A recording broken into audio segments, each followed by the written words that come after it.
Uh-oh. It looks like the Wheel Time Season 2 is actually awful. During the first two episodes, I really questioned whether or not I wanted to actually subject myself to the entire 8-hour runtime of this season. At least when you watch paint dry, you know something will have been accomplished. The wall will be painted. Dragging myself through 2 episodes of nothing gave me no such hope. Watching Wheel of Time Season 2 is a lot like watching Wheel of Time Season 1, except they don't have the excuses of stopping production and having an actor walk away halfway through filming. There is no reason for it to be this bad. I will never understand why people adapt stories just to try to tell their own story. Like they really thought this story right here, that's beloved by millions of people, is just not good enough. Yep, better change everything. I just don't understand. I can understand if you need it to like bend or tweak a few things, to make the story work for an adaptation, or if you wanted to add anything.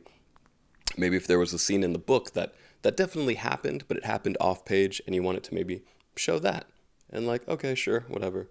Minor things here and there. That would make sense. But to drastically change the story, just write your own and name it something else. And that would have been fine.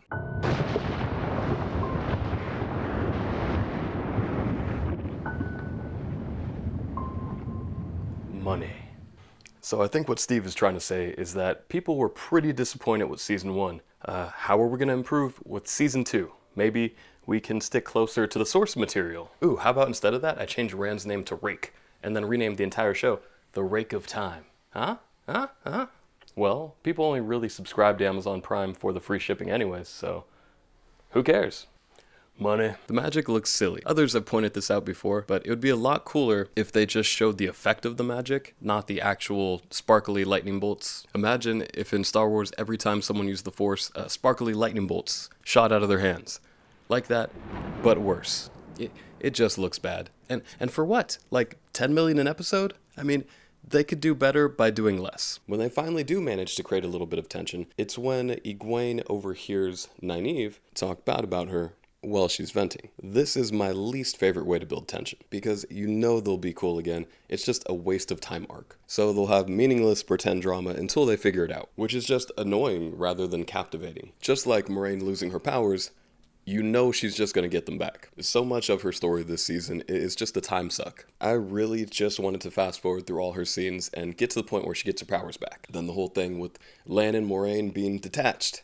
Again, false drama. And that is never interesting. An example of a good way to build interest would be something like asking, who's Jon Snow's mother? That's a dramatic question that the audience actually has to figure out, and they can guess at and try to see if they're right. That builds intrigue. False drama holds up the progress of a story to go, hold up, I know we have a goal, but let's stop what we're doing until I figure out how I can get a different color pair of shoelaces. And then you spend like 6 or 7 episodes just trying to get a different color of shoelaces, and nobody cares. Nobody cares about that. That's boring. False drama is a minor inconvenience, not to be confused with minor conflict. See, a minor conflict is something that One Piece does perfectly. The crew needs a ship, but they don't have any money. So they arrive at an island that has a ship for sale, and they have to have some sort of creative solution to their problem. But the island itself is a fully realized world and society with real people who have their own set of problems. There's something a little off about what's going on the island. There's a mystery for them to unravel. So the crew solves a mystery and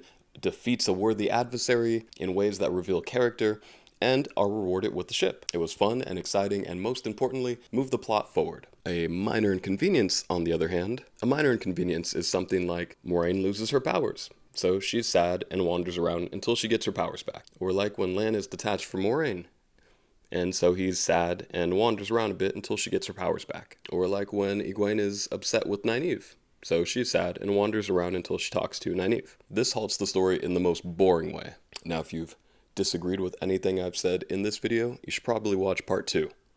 Now, if you've watched both part 1 and part 2, you should watch part 3. But be warned, it's the kind of video that no one wants to watch. Also, the subscribe button sparkles now.